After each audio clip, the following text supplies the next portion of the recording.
సరిగ్గా 20 ఏళ్ల కిందట తనకు ప్రజాప్రతినిధిగా జన్మనిచ్చిన మిడ్జిల్ మండల ప్రజలకు కృతజ్ఞతలు తెలిపేందుకు ఇవాళ సీఎం రేవంత్ రెడ్డి మిడ్జిల్కు వెళ్లనున్నారు.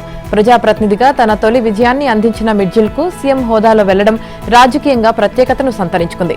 అక్కడి ప్రజలకు ఆయన కృతజ్ఞతలు తెలపడంతో పాటుగా పలు అభివృద్ధి పనులకు శంకుస్థాపనలు చేయనున్నారు. ఇవాళ ఉదయం హైదరాబాద్ నుంచి ప్రత్యేక హెలికాప్టర్లో నాగర్ కర్నూలు జిల్లాకు సీఎం రేవంత్ బయలుదేరతారు. మధ్యాహ్నం ఆంజనేయ స్వామి గుడికి వెళ్లి స్వామివారిని దర్శనం చేసుకుని ప్రత్యేక పూజలు చేస్తారు. ఈ సందర్భంగా ఆలయ అభివృద్ధి పనులకు భూమి పూజ చేసి శంకుస్థాపన చేయనున్నారు. ఆలయ ఆవరణలో తన తొలి రాజకీయ ప్రయాణంలో వెంట నడిచిన ఆనాటి అనుచరులు, ముఖ్య నేతలు, ఆనాటి పెద్దలతో మాటామంతి జరపనున్నారు. ఇక వారితో కలిసి మధ్యాహ్న భోజనంలో పాల్గొంటారు. అనంతరం ఊర్కొండపేట నుంచి రోడ్డు మార్గంలో మహబూబ్ నగర్ జిల్లా మిడ్జిల్ కు సీఎం రేవంత్ బయలుదేరతారు. మిడ్జిల్ మండలం వెలిజాల ఎక్స్ రోడ్డుకు చేరుకుని దివంగత స్థానిక సీనియర్ నేత గోపాల్ రెడ్డి, అంబేద్కర్ విగ్రహాలను ఆవిష్కరిస్తారు. అక్కడి నుంచి మిడ్జిల్ బహిరంగ సభా ప్రాంగణంలో వివిధ అభివృద్ధి పనులకు భూమి పూజ, శంకుస్థాపనలు చేయనున్నారు. సాయంత్రం మిడ్జిల్లో జరిగే బహిరంగ సభలో సీఎం ప్రజలను ఉద్దేశించి ప్రసంగిస్తారు. 2006 జూన్ 4న మిడ్జిల్ జడ్పీటీసీగా గెలిచి ప్రజాప్రతినిధిగా రాజకీయాల్లో తొలి అడుగు వేసిన రేవంత్ రెడ్డి 20 ఏళ్ల ప్రజా ప్రస్థానాన్ని పూర్తి చేసుకుంటున్న వేళ అదే నేలపై ముఖ్యమంత్రిగా ప్రజలకు కృతజ్ఞతలు తెలపనున్నారు.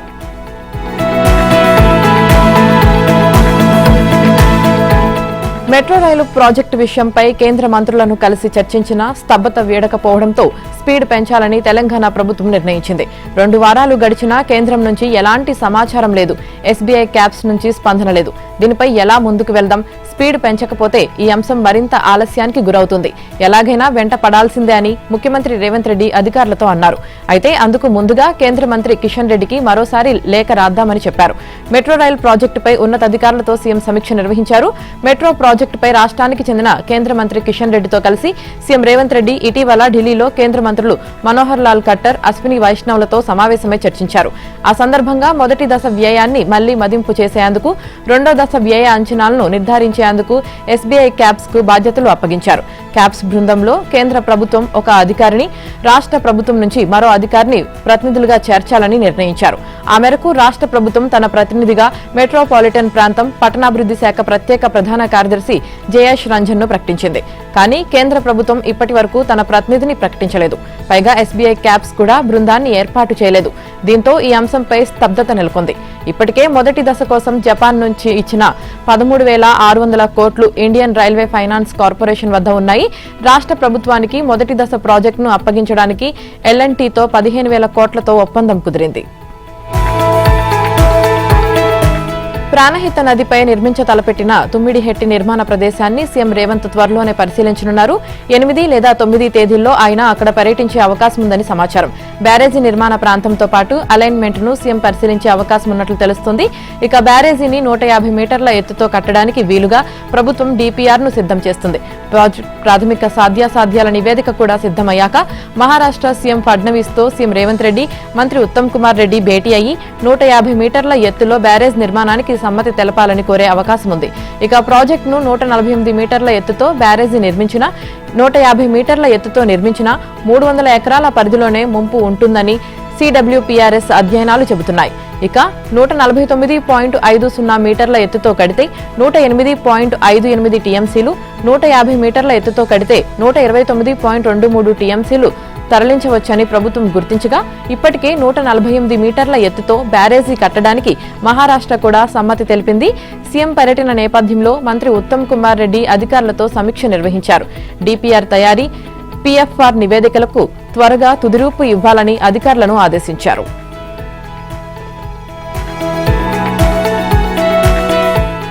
తెలంగాణలో ఎగుమతుల బలోపేతానికి మౌలిక సదుపాయాల కల్పనకు సహకరించాలని కేంద్ర మంత్రి పీయూష్ గోయల్ ను మంత్రి దుద్దిళ్ల శ్రీధర్ బాబు కోరారు. ఈ మేరకు ఢిల్లీలో కేంద్ర మంత్రిని కలిసి వినతిపత్రం అందజేశారు. వ్యవసాయం, ఫార్మా, టెక్స్టైల్స్ వంటి కీలక రంగాల్లో తెలంగాణ ఎగుమతి సామర్థ్యాన్ని పెంచేందుకు కేంద్రం నుంచి అవసరమైన ఆమోదాలు, నిధులు మంజూరు చేయాలని విజ్ఞప్తి చేశారు. దేశంలోనే తెలంగాణ అగ్రగామి పారిశ్రామిక ఎగుమతుల హబ్గా ఎదిగిందని, ఎగుమతులు, సెజ్లు, ఎగుమతి ఆధారిత యూనిట్లు ఎక్కువగా ఉన్నాయని వివరించారు. హైదరాబాద్లో స్వతంత్ర డెవలప్మెంట్ కమిషనర్ కార్యాలయాన్ని ఏర్పాటు చేయాలన్నారు.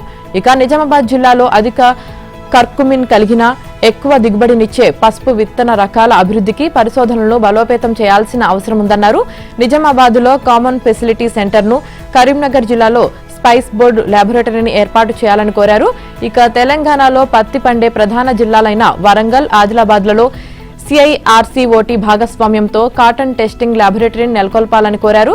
ఇక రాష్ట్రంలో అత్యంత కీలకమైన ఫార్మా రంగానికి ఊతమిచ్చేలా అత్యాధునిక వ్యాక్సిన్ టెస్టింగ్ ల్యాబొరేటరీని ఏర్పాటు చేయాలని విజ్ఞప్తి చేశారు. తెలంగాణ అప్పులకు సంబంధించి కాంగ్రెస్, బీఆర్ఎస్ నాయకుల మధ్య గురువారం ప్రారంభమైన సవాళ్ల పర్వం నిన్న కూడా కొనసాగింది. బీఆర్ఎస్ 10 ఏళ్ల పాలనలో చేసిన అప్పులపై కేసీఆర్, కేటీఆర్, హరీష్ రావులకు సవివరంగా లేఖ రాసిన మంత్రి జూపల్లి కృష్ణారావు దీనిపై సాయంత్రం 5 గంటలకు చర్చిద్దాం రమ్మంటూ సవాల్ విసిరారు. దీనికి హరీష్ రావు బీఆర్ఎస్ హయాంలో అప్పుల గురించి శాసనసభలోనే చెప్పానని, జూపల్లి తప్పుడు ప్రచారాలు మానుకోవాలని అన్నారు. గత ప్రస్తుత ప్రభుత్వాలు చేసిన అప్పుల వివరాలతో జూపల్లికి ఆయన లేఖ కూడా రాశారు. అయినప్పటికీ శుక్రవారం ఉదయం చేసిన సవాల్ మేరకు సాయంత్రం 5 గంటలకు జూపల్లి సోమాజిగూడ ప్రెస్ క్లబ్ కు చేరుకున్నారు. చర్చకు బీఆర్ఎస్ పార్టీ నుంచి ఎవరూ రాకపోవడంతో మీడియాను ఉద్దేశించి మాట్లాడి వెళ్లిపోయారు. బీఆర్ఎస్ 10 ఏళ్ల పాలనలో 8.21 లక్షల కోట్లు అప్పుల భారం మిగిల్చారని ఆరోపించారు. ఇక ఈ నేపథ్యంలో బీఆర్ఎస్ హయాంలో చేసిన అప్పుల వివరాలను గన్ పార్క్ వద్ద మీడియాకు జూపల్లి వివరించారు. ఆ వివరాలతో కూడిన లేఖను కేసీఆర్, కేటీఆర్, హరీష్ రావులకు వాట్సాప్ ద్వారా పంపారు. ఆ విషయాన్ని ఉదయం 11 గంటలకు ఏర్పాటు చేసిన మీడియా సమావేశంలో వెల్లడించారు. బీఆర్ఎస్ హయాంలో చేసిన అప్పుల గురించి తాను వెల్లడించిన వివరాలకు ఇప్పటికీ కట్టుబడే ఉన్నానని, తప్పని నిరూపిస్తే మంత్రి, ఎమ్మెల్యే పదవులకు రాజీనామా చేస్తానని చెప్పారు. మంత్రి జూపల్లి లేఖకు, సవాల్కు స్పందించిన హరీష్ రావు గత ప్రభుత్వ అప్పులపై దుష్ప్రచారం మానుకోవాలని ఆయనకు సూచించారు. 2.5 ఏళ్లలో కాంగ్రెస్ ప్రభుత్వం చేసిన అప్పుల గురించి వివరిస్తూ మంత్రి జూపల్లికి హరీష్ బహిరంగ లేఖ రాశారు. తెలంగాణ పోలీస్ శాఖలో ఖాళీగా ఉన్న 5,000 పోస్టుల భర్తీకి రాష్ట్ర ప్రభుత్వం ఆమోదం తెలిపింది. ఇందుకు సంబంధించి ఆర్థిక శాఖ ఉత్తర్వులు జారీ చేసింది. పోలీస్ శాఖలో ఖాళీల పరిస్థితి, శాఖ అవసరాలు, ఆర్థిక భారం తదితర అంశాలను పరిశీలించిన అనంతరం నియామకాలకు పచ్చజెండా ఊపింది. భర్తీ చేయనున్న 5,000 పోస్టుల్లో civil sub inspector 148, armed reserve sub inspector 14, Telangana special police reserve sub inspector 12, SAR-CPL sub inspector 3, assistant sub inspector 23 పోస్టులు ఉన్నాయి.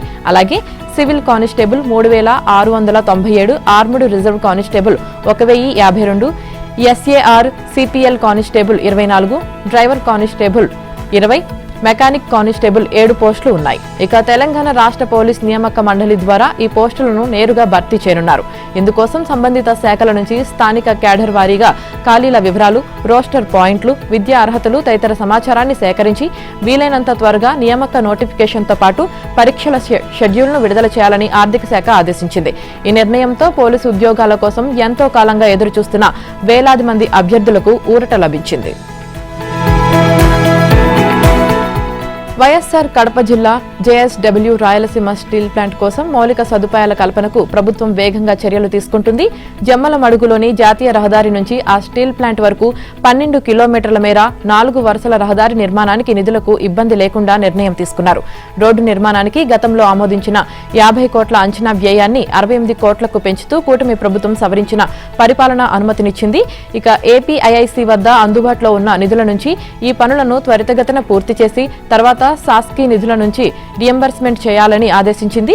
ఇక గతంలో మంజూరు చేసిన 50 కోట్లలో ఇప్పటికే 19.37 కోట్ల విలువైన పనులు పూర్తయ్యాయి.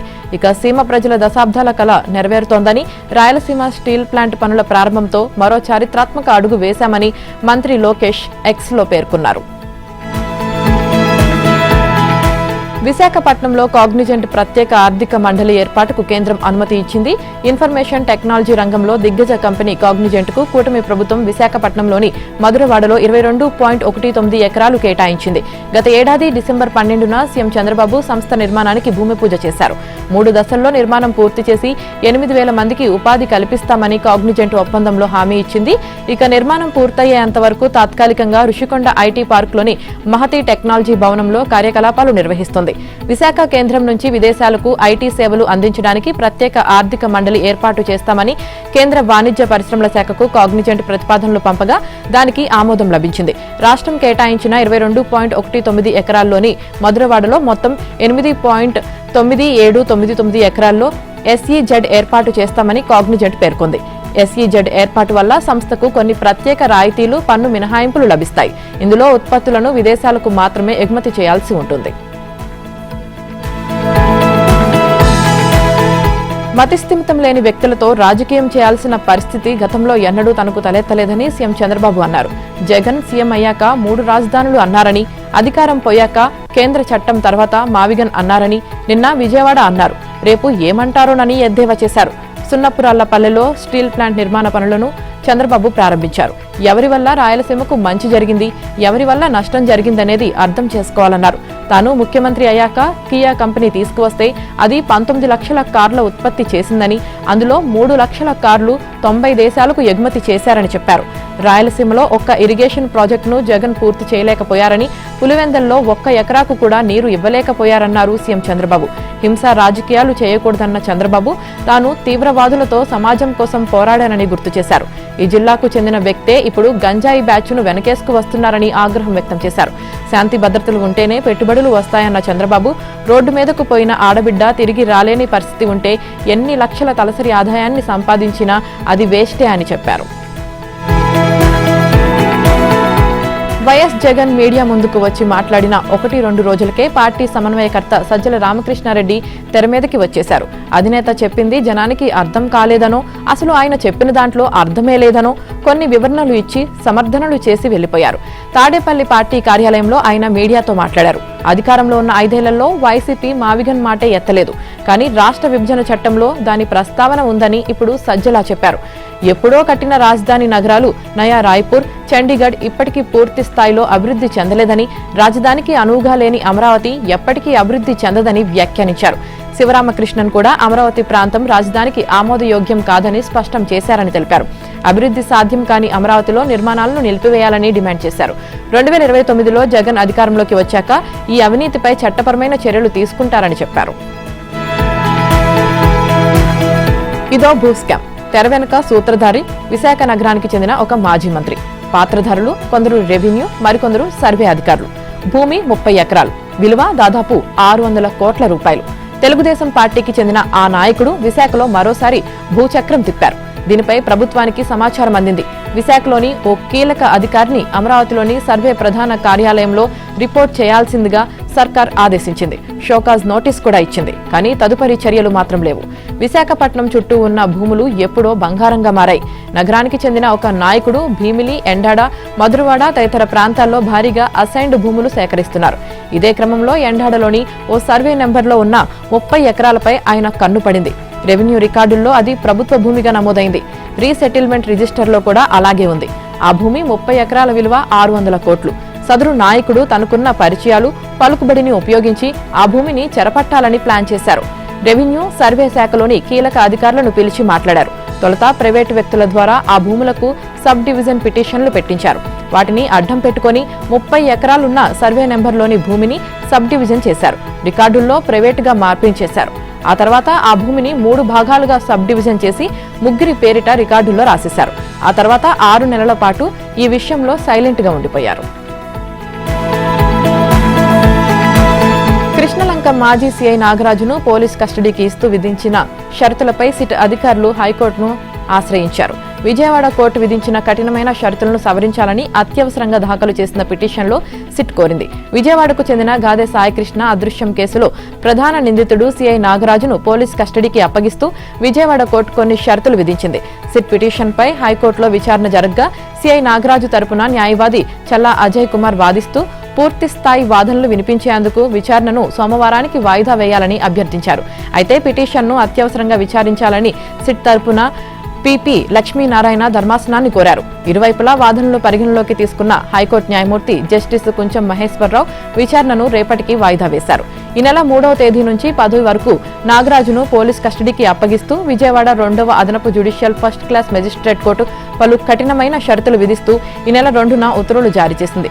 తాను ఎంచుకున్న న్యాయవాదుల సమక్షంలో రాజమహేంద్రవరం కేంద్ర కారాగారంలోనే నాగరాజును విచారించాలని, ప్రక్రియ మొత్తాన్ని వీడియో రికార్డింగ్ చేయాలని, కోర్టు తదుపరి ఆదేశాల వరకు వీడియో ఫుటేజ్ను భద్రపరచాలని కోర్టు తన ఉత్తర్వుల్లో పేర్కొంది.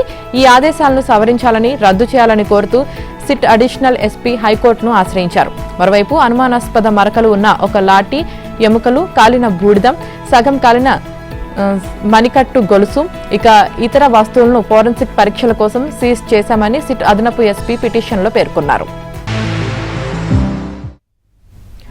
ఓటరు జాబితా ప్రత్యేక సమగ్ర సవరణ ఆన్లైన్ దరఖాస్తుల సమర్పణలో ఇబ్బందులు ఎదురవుతున్నాయి. సమగ్ర సమాచారం లేక 2002 నాటి ప్రస్తుత జాబితాలో ఓటర్ల పేర్లు, తల్లిదండ్రుల వివరాలు సరిపోలక సమస్యలు వస్తున్నాయి. దీనిపై అధికారులకు ఫిర్యాదులు వస్తున్నాయి. బూత్ లెవెల్ ఆఫీసర్లు ఇంటింటికి వెళ్లేందుకు ఆలస్యమవుతోంది. కొన్ని చోట్ల BLOలు వస్తున్న సమయాల్లో ఓటర్లు ఇళ్లలో అందుబాటులో ఉండటం లేదు. ఈ క్రమంలో ఆన్లైన్లో ఎన్యూమరేషన్ ఫారం నింపేందుకు ప్రయత్నిస్తున్నారు. కానీ ఇబ్బంది ఎదురవుతోంది. కొందరికి 2002 నాటి ప్రస్తుత ఓటర్ జాబితాలోని పేర్లు, వయసు వివరాలు సరిపోవటం లేదు. మరికొందరి తల్లిదండ్రుల వివరాలు సరిగా లేక ఇబ్బంది ఎదురవుతోంది. బండ్లగూడ సన్ సిటీలో ఉండే రమేష్ కు అక్కడే ఓటు హక్కు ఉంది. ఆన్లైన్లో ఎన్యూమరేషన్ ఫారం పూరిస్తూ 2002లో షాద్నగర్లో ఓటు ఉన్న తన తండ్రి, తల్లి పేర్లతో మ్యాపింగ్ కోసం వివరాలు నమోదు చేశారు. కానీ ఓటర్ కార్డు నెంబర్ తప్పుగా ఉందంటూ చూపుతుందని ఆయన చెబుతున్నారు. ఇక పాత, ప్రస్తుత ఎపిక్ కార్డు నెంబర్లలోనూ తేడాలున్నాయని, అది కూడా సమస్యగా మారిందని మోతీనగర్లో ఉండే మరో ఓటర్ తెలిపారు. ఇక ఆప్షన్లు సరిగా లోడ్ కాకపోవడంతోనూ ఇబ్బంది ఎదురవుతోంది. దీంతో BLOల నుంచి ఫారం తీసుకుని వివరాలు పూరించి ఇవ్వడం మంచిదని అధికారులు చెబుతున్నారు. BLOలు వివరాలను, తగిన ఆధారాలను పరిశీలించి అక్షర దోషాలు, వయసు వంటి తప్పులను సరిచేసి మ్యాపింగ్ చేస్తారని వివరిస్తున్నారు. ప్రక్రియలో భాగంగా ఇంటింటికి వెళ్తున్న BLOలకు ఓటర్ల చిరునామా దొరక్క ఇబ్బంది ఎదురవుతోంది. ఏపీ హైకోర్టు అదనపు న్యాయమూర్తులుగా గంధం సునీత, ఆలపాటి గిరిధర్, చింతలపూడి పురుషోత్తం కుమార్ నియమితులయ్యారు. వీరి నియామకానికి రాష్ట్రపతి ద్రౌపది ముర్ము ఆమోదముద్ర వేశారు. దీంతో కేంద్ర న్యాయశాఖ నోటిఫికేషన్ జారీ చేసింది. వీరు 2 ఏళ్ల పాటు అదనపు న్యాయమూర్తులుగా కొనసాగుతారు. ఆ తర్వాత శాశ్వత న్యాయమూర్తులుగా నియమితులవుతారు. హైకోర్టు ప్రధాన న్యాయమూర్తి జస్టిస్ లిసాగిల్ వీరితో ప్రమాణం చేయించారు. ఇక ప్రస్తుతం హైకోర్టులో న్యాయమూర్తుల సంఖ్య 29గా ఉంది. వీరి నియామకంతో ఈ సంఖ్య 32కు చేరనుంది. న్యాయాధికారుల కోటాలో పదోన్నతిపై గంధం సునీత, ఆలపాటి గిరిధర్, చింతలపూడి పురుషోత్తం కుమార్లను హైకోర్టు న్యాయమూర్తులుగా నియమించాలని సుప్రీంకోర్టు ప్రధాన న్యాయమూర్తి జస్టిస్ సూర్యకాంత్ నేతృత్వంలోని కొలీజియం ఈ ఏడాది మే 4న కేంద్రానికి సిఫార్సు చేసింది.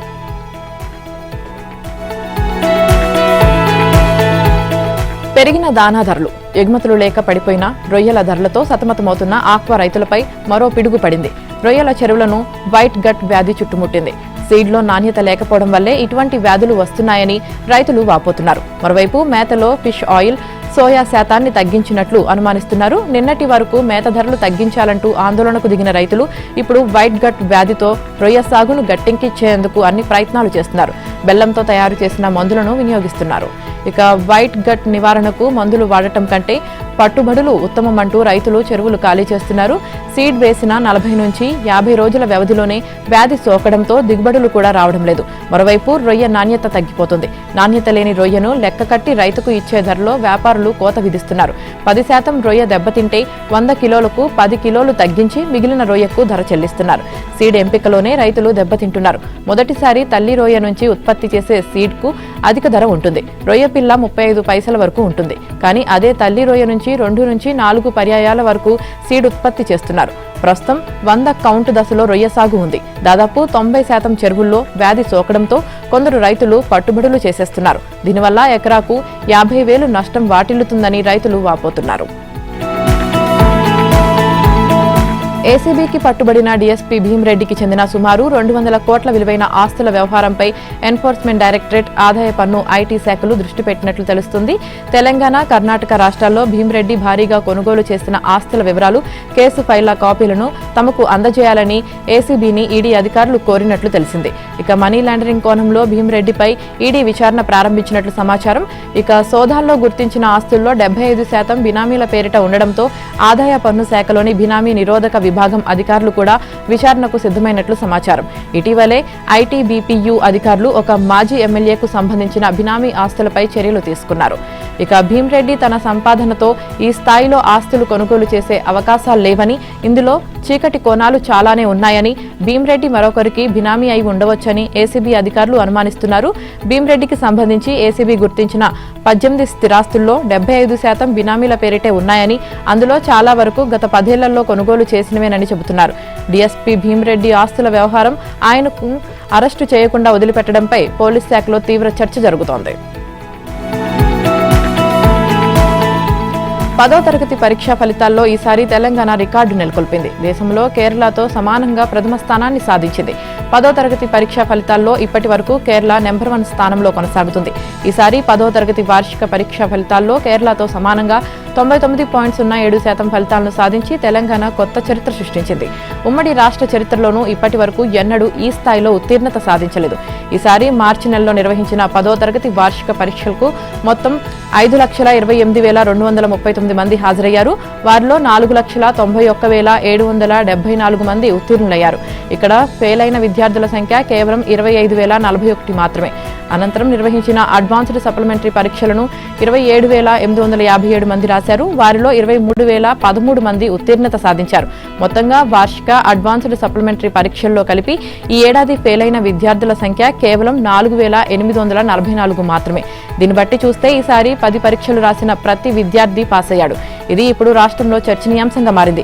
ఎప్పుడూ 90% అటు ఇటుగా ఉండే ఉత్తీర్ణత ఈసారి దాదాపు 100% చేరడంతో ఇది ఉత్తీర్ణత లేక ఉత్తీర్ణత అని సందేహాలు వ్యక్తమవుతున్నాయి. 10వ తరగతి పరీక్షా ఫలితాల్లో ఈసారి 99.07% ఉత్తీర్ణత ఎలా సాధ్యమైందనే దానిపై ఉపాధ్యాయ వర్గాల్లోనే చర్చలు సాగుతున్నాయి. కోవిడ్ సమయంలో తప్ప గత 10 ఏళ్లలో ఎన్నడూ 93% దాటలేదు. గత ఏడాదిలో 92.78% ఉత్తీర్ణత నమోదైంది. ఇప్పటి వరకు ఇదే అత్యధికం. కానీ ఈ ఏడాది అన్ని రికార్డులను తిరగరాసేసింది. ఈ గణాంకాలపై విద్యావేత్తలు అనేక అనుమానాలను వ్యక్తం చేస్తున్నారు. ఇందుకు కారణాలను అన్వేషిస్తున్నారు. ఉత్తర ఒడిశా, పశ్చిమ బెంగాల్ను ఆనుకొని గురువారం వాయువ్య బంగాళాఖాతంలో ఏర్పడిన అల్పపీడనం శుక్రవారానికి బలపడి అదే ప్రాంతంలో స్థిరంగా కొనసాగుతుంది. అయితే ఇది రానున్న 2 రోజుల్లో తీవ్ర అల్పపీడనంగా మారనుందని వాతావరణ శాఖ తెలిపింది. దీని ప్రభావంతో శుక్రవారం ఉత్తర కోస్తాలో చిరుజల్లులు పడ్డాయి. దక్షిణ కోస్తా, రాయలసీమల్లో ఎక్కువ చోట్ల పొడి వాతావరణం నెలకొని పగటి ఉష్ణోగ్రతలు సాధారణం కంటే ఎక్కువగా నమోదయ్యాయి. శుక్రవారం రాత్రి నుంచి ఉత్తర కోస్తాలో వర్షాలు పెరగనున్నాయి. ఇక ఇవాళ ఉదయం నుంచి రేపటి వరకు ఉత్తర కోస్తాలో అక్కడక్కడ భారీ వర్షాలు, దక్షిణ కోస్తా సీమల్లో చెదురుమదురుగా వర్షాలు కురుస్తాయని వాతావరణ శాఖ తెలిపింది. అల్పపీడనం ప్రభావంతో ఉత్తరాంధ్ర తీరం వెంబడి బలమైన గాలులు వీస్తున్నందున ఈ నెల 7 వరకు మత్స్యకారులు చేపల వేటకు వెళ్లరాదని హెచ్చరించింది. ఇవాళ అల్లూరి, ఏలూరు జిల్లాలో భారీ కురుస్తాయని విపత్తుల నిర్వహణ సంస్థ తెలిపింది. తెలంగాణకు ముసురు పట్టింది. రానున్న 3 రోజుల పాటు ముసురు వానలు కురిసే అవకాశం ఉందని వాతావరణ నిపుణులు సూచిస్తున్నారు. కాగా 10 జిల్లాల్లో ఇవాళ, రేపు భారీ నుంచి అతి భారీ వర్షాలు కురిసే అవకాశం ఉందని వారు హెచ్చరించారు. ఆదిలాబాద్, నిర్మల్, ఆసిఫాబాద్, మంచిర్యాల జిల్లాలో అతి భారీ వర్షాలు కురుస్తాయని, నిజామాబాద్, జగిత్యాల, పెద్దపల్లి, జయశంకర్, భూపాలపల్లి, ములుగు, భద్రాద్రి కొత్తగూడెం జిల్లాలో భారీ వర్షాలు కురిసే అవకాశం ఉందని వెల్లడించారు. ఈ జిల్లాలకు ఆరెంజ్ అలర్ట్ జారీ చేశారు. మరోవైపు ఖమ్మం, మహబూబాబాద్, వరంగల్, హన్మకొండ, సిద్దిపేట, మేడ్చల్, యాదాద్రి, మెదక్, సిరిసిల్ల, కరీంనగర్, కామారెడ్డి, సంగారెడ్డి, వికారాబాద్, నారాయణపేట జిల్లాలో కొన్ని చోట్ల 2 నుంచి 4 సెంటీమీటర్ల మధ్య వర్షం కురిసే అవకాశం ఉందని పేర్కొన్నారు. నిన్న నిజామాబాద్, కామారెడ్డి, ఉమ్మడి కరీంనగర్ జిల్లాలో ఓ మోస్తరు వర్షం కురిసింది. నిజామాబాద్ జిల్లాలో గురువారం రాత్రి నుంచి శుక్రవారం వరకు 12.2, కామారెడ్డి జిల్లాలో 12.5 మిల్లీమీటర్ల సగటు వర్షపాతం నమోదైంది. దీంతో రైతులు సాగుకు సిద్దమవుతున్నారు. కాగా భద్రాద్రి కొత్తగూడెం జిల్లాలో స్వల్ప వర్షపాతం నమోదైంది. మహారాష్ట్రలో కురిసిన భారీ వర్షాలకు జయశంకర్, భూపాలపల్లి జిల్లా మహదేవ్పూర్ మండలంలోని మేడిగడ్డ బ్యారేజ్కి వరద ప్రవాహం మొదలైంది. గురువారం వరకు 9,000 క్యూసెక్కులుగా ఉన్న ఇన్ఫ్లో నిన్నటికి 19,000 క్యూసెక్కులుగా నమోదైంది. ప్రస్తుతం బ్యారేజీ గేట్లన్నీ తెరిచే ఉంచారు.